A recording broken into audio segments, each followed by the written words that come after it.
Faridpur medical college হাসপাতালের ব্যবস্থাপনা কমিটির সভাপতি শামা ওবায়েদকে সংবর্ধনা। বিশেষ প্রতিনিধি ফরিদপুর, দৈনিক আজকের জনবাণী নিউজ ডেস্ক।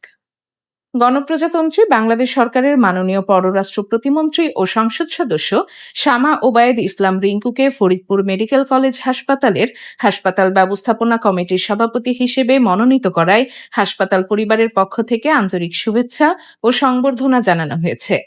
শুক্রবার ২৬ জুন ২০২৬ সকাল 11:30টায় ফরিদপুর মেডিকেল কলেজ হাসপাতালের সম্মেলন কক্ষে আয়োজিত এক বর্ণাঢ্য অনুষ্ঠানে হাসপাতালের চিকিৎসক, বিভাগীয় প্রধান, কর্মকর্তা কর্মচারী, বিভিন্ন সামাজিক ও পেশাজীবী সংগঠনের প্রতিনিধি এবং রাজনৈতিক নেতৃবৃন্দ ফুলেল শুভেচ্ছার মাধ্যমে নবনিযুক্ত সভাপতিকে উষ্ণ অভ্যর্থনা জানান। অনুষ্ঠানে হাসপাতালের পরিচালক ও বিভিন্ন বিভাগের প্রধানরা বক্তব্যে হাসপাতালের সার্বিক চিকিৎসা সেবা, অবকাঠামোগত উন্নয়ন, আধুনিক চিকিৎসা সুবিধা সম্প্রসারণ এবং রোগীবান্ধব পরিবেশ নিশ্চিতকরণে হাসপাতাল ব্যবস্থাপনা কমিটির কার্যকর ভূমিকার উপর গুরুত্বারোপ করেন। তারা আশা প্রকাশ করেন, পররাষ্ট্র প্রতিমন্ত্রী শামা ওবায়েদ ইসলাম রিঙ্কুর নেতৃত্বে হাসপাতালের সেবার মান আরও উন্নত হবে এবং দীর্ঘদিনের বিভিন্ন সমস্যা দ্রুত সমাধানের উদ্যোগ নেওয়া হবে।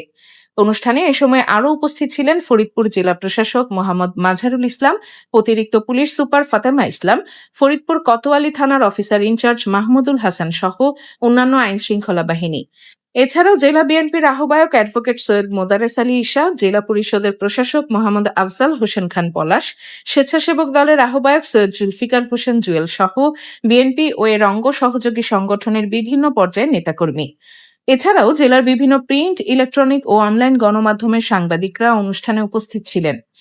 এ সময় ফরিদপুর মহানগর প্রেস ক্লাবের সভাপতি নাজমুল হুদা বাশার, সাধারণ সম্পাদক রেজাউল করিম সহ প্রেস ক্লাবের অন্যান্য সদস্যরাও সংবর্ধনা অনুষ্ঠানে অংশ নেন। মুক্ত আলোচনায় হাসপাতালের সার্বিক উন্নয়ন নিয়ে একাধিক গুরুত্বপূর্ণ বিষয় তুলে ধরা হয়। বক্তারা হাসপাতালের শয্যা, বেড সংখ্যা বৃদ্ধি, জরুরি স্বাস্থ্যসেবা আরও গতিশীল করতে হাসপাতাল চত্বরে অ্যাম্বুলেন্স ব্যবস্থাপনা সুসংগঠিত করা এবং হাসপাতালের ভেতরে অনিয়ন্ত্রিতভাবে গড়ে ওঠা দোকানপাট ও বাণিজ্যিক কার্যক্রম নিয়ন্ত্রণের দাবি জানান। তারা বলেন, এসব সমস্যা দ্রুত সমাধান করা গেলে রোগীরা আরও নিরাপদ, সুশৃঙ্খল ও মানসম্মত স্বাস্থ্যসেবা পাবেন। সভাপতির দায়িত্ব গ্রহণের পর পররাষ্ট্র প্রতিমন্ত্রী শামা ওবায়েদ ইসলাম রিঙ্কু উপস্থিত সকলের প্রতি কৃতজ্ঞতা প্রকাশ করেন। তিনি বলেন, ফরিদপুর মেডিকেল কলেজ হাসপাতালকে একটি আধুনিক, সেবা বান্ধব ও জনমুখী প্রতিষ্ঠানে পরিণত করতে সংশ্লিষ্ট সকলের সহযোগিতা নিয়ে কাজ করবেন। রোগীদের সর্বোচ্চ মানের চিকিৎসা সেবা নিশ্চিত করা এবং হাসপাতালের দীর্ঘদিনের সমস্যা পর্যায়ক্রমে সমাধানে তিনি আন্তরিকভাবে কাজ করার আশ্বাস দেন।